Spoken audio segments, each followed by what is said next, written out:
are here in beautiful Jacksonville, Florida. We're talking with recording artists Jonathan and Lyric here on their first U.S. tour. Welcome, guys. Thanks. Well, we can get started from the beginning. Tell us a little about where you're from, where you're born, and your childhood. We are both Israeli, and we were born in Israel. I'm from Tel Aviv, he's from Jerusalem, and I had a good childhood too. We had very good, yeah. What was it like? A lot of Americans don't know anything about Israel. No bombs went off. Yeah, you see the stories on the news. It's not like that. It's not like that. Tell us what it was like. It was very peaceful, to be honest. I don't recall any other than the Gulf War, and we had to sit in rooms with our masks. I don't recall any traumatic event from living in the Middle East. So tell us about your interest in music. When did that first start, and how did that grow?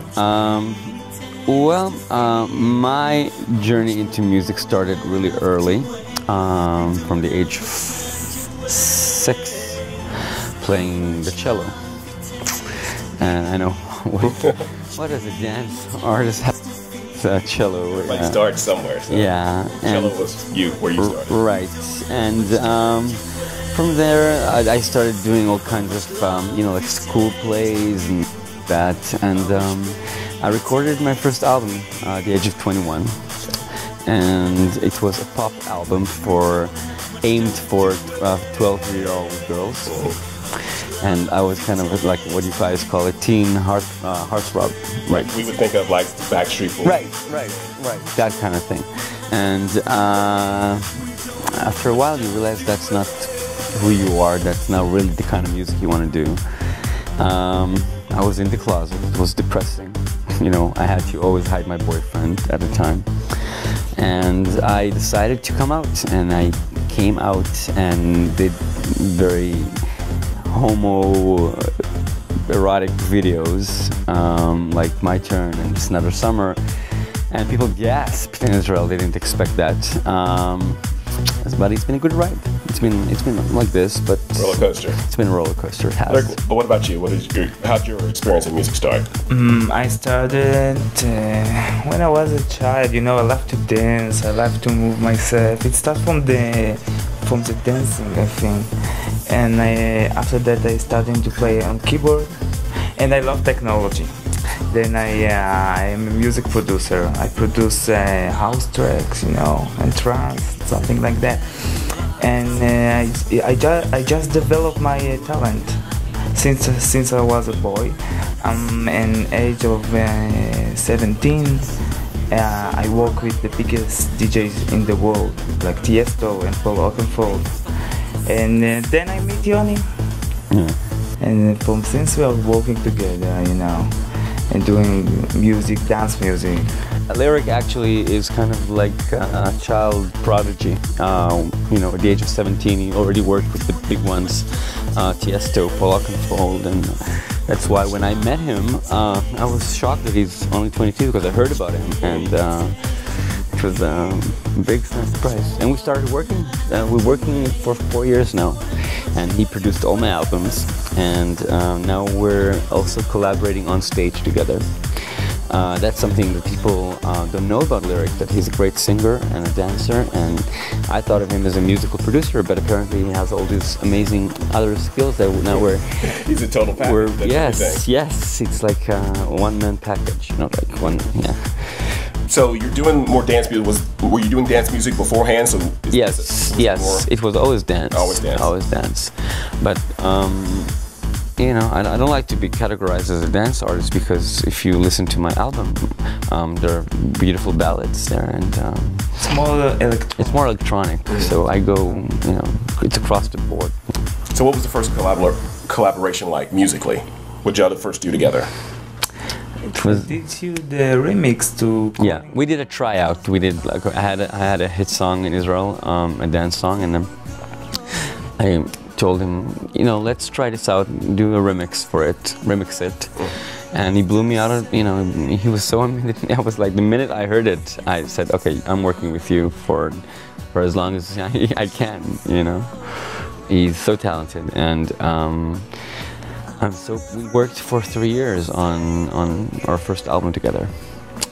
So you both see eye to eye on... Not always. Not always. Well, we tour together, we work together, we're best friends. Of course, there are conflicts sometimes, but not as much as you think there are. I gotta say, we pretty much work very well together. Yeah. So do you both write? Is it a collaborative effort, or do you write and you write separately and you come together? How does that process work? Sometimes he will write both lyrics and music. Sometimes I will write lyrics and music. Sometimes he will bring in like a musical line and I'll come, oh, it gave me an idea to do that and that. Or, so it's just, you know. It's truly a collaboration. He can tell me a sentence. He says, I thought of a great line for a song, and we start from there, you know. So what part of the music business do you like the best? You've been a DJ, you performed on stage, you produce. The most exciting part, it's to stand on the stage and do the dance act and singing. But when my day work is to sit in the studio and to do the music. But after that, I want to get energy and to go to the stage, and I love to dance on the stage. And get the energy from the crowd. So the current effort you have right now, you said it's a remix album. Right, it's called Remember When. And this is not just lyrics work. I approached several DJs around Israel, and very wonderful, talented DJs, and they all decided to take a different look or take a spin on one of my previous songs. So it's kind of like a reinventioning of songs. So, and I love that album. It has a lot of tracks. It has 16 tracks on it. Wow. Yeah. So you're currently on your first tour. I'm currently of the United States, of North America, really. Where have you been so far, and how have the crowds been? Okay, let's go. Let's see. We started at Portland. Portland Pride. Portland was beautiful. They loved us there. Great people. Yeah, we performed to a 50,000 people crowd. Yeah, and we then moved to New York. We performed on Gay Pride Day. That was also amazing. The only place that was kind of strange, but I mean in a good way, but was Ottawa. We performed in Canada.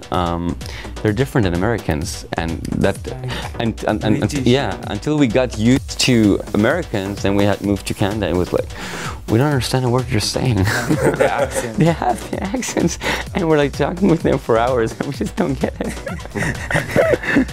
And then St. Petersburg, and now Jacksonville, and next stop will be Vancouver Pride, coming up August 1st. So that should be exciting. Lots of traveling. So then back home, and then what? Then working on working on a new album for myself. I'm developing a feature, a gay-themed feature, of course, that I hope is going to be exciting. And coming back to Jacksonville to meet our wonderful friends we met here. It's been a great ride. It has, and we're looking forward to the future. Great. Come back to Jacksonville soon. Yeah. Thank you. All right. Thank you so much. Thank you. Thank you. Thank you.